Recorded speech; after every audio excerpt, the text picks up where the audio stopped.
We're now joined by head coach Trey Taylor and offensive lineman, defensive lineman David Kroll of South Lakes High School. Guys, thank you so much for joining us today. Sure, glad to be here. Glad to be here. Coach, got to start off with you.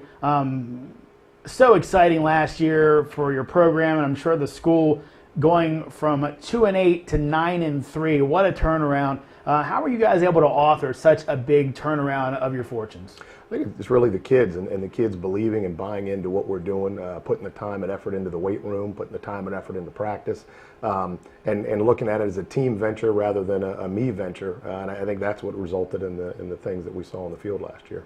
We'll have more with Coach Taylor and David coming up right after this.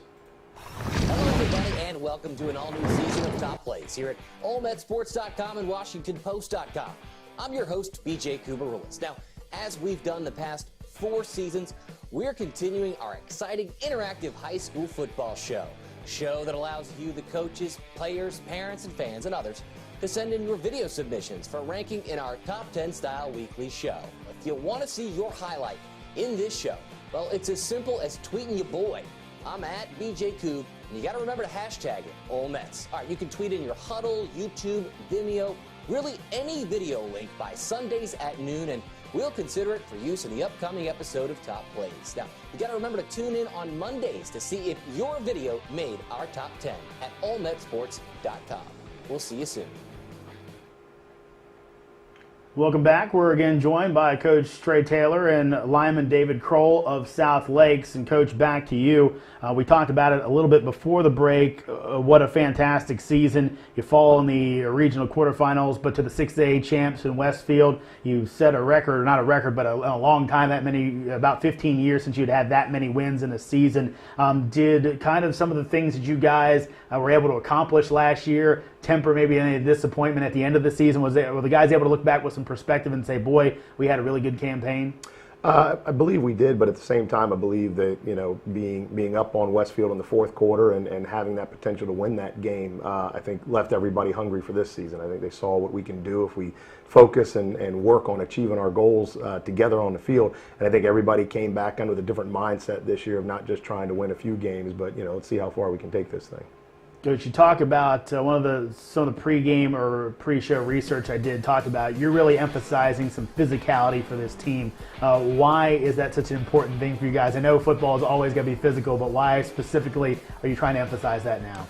I think that's what I've always believed in from the minute I started coaching. I'm a former offensive lineman, so I believe in running the football. I don't believe that we can go out and win just throwing the ball and being more of a finesse team. So that's kind of what we've tried to instill there is the need to be in the weight room, the need to out-muscle people up front, the way to win the games through the physical side of things rather than just relying on speed and that kind of stuff. David, I would think that you've got to love the fact you've got a former O-lineman as your head coach. How do you like playing for a coach who says, hey, I want to be physical and get after people? Well, I love a head coach that tells us to get after a lot. Our old head coach did a little bit of that, but I would definitely say under Coach Taylor, the team as a whole. I was here 1 year under our former coach, Coach Wooten, and I would say just as soon as he got here, we got him a lot more physical right off the bat, and he just pushes us to hit hard every practice. And whenever we do have full pads on and we're doing team drills, go 100%.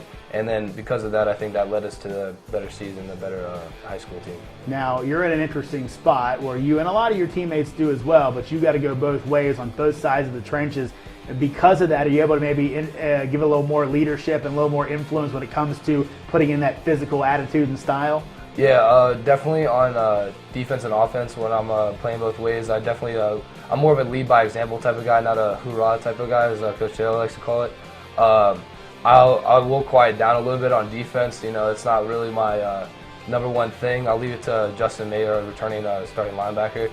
He likes to yell around and do stuff like that, but with physicality, I'll definitely show him what's up. Show him what's up. Put people on the ground. I'll go back to a day in spring football where we had just helmets on and we were going 100%. And there's a new kid out and I pancaked him, and then he asked if that was even legal. It's just we just try to get 100% out there and do be as physical as possible. So. Of course, talking again to Coach Trey Taylor and David Kroll from South Lakes. Coach, back to you. Talking about that physicality, that's always great. But again, you're a team, even though your size of the school, a pretty big one, you've had some issues with numbers. Have those improved? And if not, how do you guys deal with having maybe some lesser numbers than some of the teams you're competing against? Well, something I tell the kids, and I firmly believe is you only put 11 on the field at a time. So, we don't have 1,000 kids standing on the sideline. I think we have 50 kids between JV and varsity. Probably the most challenging part is the JV aspect of that. We have a lot of juniors starting last year. We had 6 sophomores starting varsity. So the numbers impact us probably more on the JV level than anywhere else. It impacts a little bit how we practice because we can't just 2-platoon everybody. But as I've stressed to the kids, we give us the best 11 to put on the field and we'll go play anybody because it doesn't matter if you have 90 standing on the sideline. There's 11 on the field that are going to impact the game. One of your best, of course, is your quarterback, Devin Miles. Talk about what he's able to bring to your team. He's really amazing. He's not the biggest kid out there. He's not the fastest kid out there, but he did a lot in the offseason. We threw him out there last year as a sophomore. We run an option-based offense, so he's making a lot of decisions in the run game and in the pass game. And to see how much he's grown going into this year from last year, he made some plays in the scrimmage the other night against Oakton that probably would have been losses last year, but he's become more savvy. Understands the game better. The game has slowed down for him because of playing in 11 games last year as a sophomore. So I'm excited to see what he does this year, and then we still got another year to see him grow a little bit more. Who are some other folks to watch out for you on the offense side of the ball? I think our 2 running backs, Albert Mensah and Spencer Alston, are going to have a great year. I actually spent last offseason training up Albert how to be an offensive guard because he's the strongest kid on our team, and then we went and timed him in the 40s and he ran a 4.6, and I said we can't have a guard running a 4.6. So last year he played running back, but he was just learning the position. This year he's had a year under his belt, had the whole offseason under his belt, and he has grown tremendously. And then Spencer is just the most explosive offensive weapon we have. We're going to put him out wide, get him the ball in space. We're going to hand him the ball. He can do amazing things with the ball in his hands. You played in some shootouts last year. Who are some guys on the defensive end that you like to see step up and obviously make this a good defense, a quality state contender type defense? I think the core of our defense is going to be the D-line and the linebackers. We're replacing pretty much the entire secondary. So those guys, there's a question mark there. Are they going to be able to do what the guys did last year? I think the corners did a great job last year.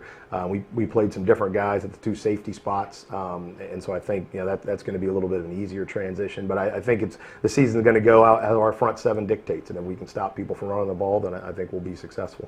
One interesting thing with you, Coach, we were talking about this before we got going, that you are a guy that you don't necessarily run a hurry-up offense, but you are a hurry-up out of the huddle offense. Can you explain to the viewers what that all entails?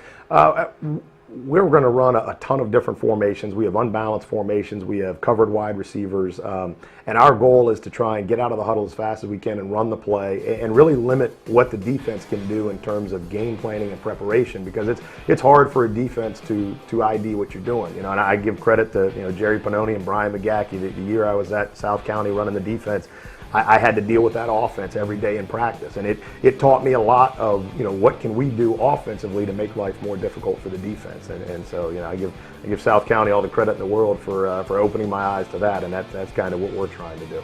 The South connection now. That's right, South and South. We'll wrap it up with you, David. Again, you're a guy committed to Richmond, a traditional FCS power. What made you choose the Spiders? What made me choose the Spiders was they have a great program down there, and I love the coaches down there. They really made me feel like I was at home, and it's only 2 hours away. It's a quick drive, and I felt like that would be the best place for me to get playing time once I get there and dominate as an FCS team and contend for a national title. Well, David, you still got another year to go at South Lakes, and again, hoping for some good things for you and Coach Taylor. Thank you both for joining us so much.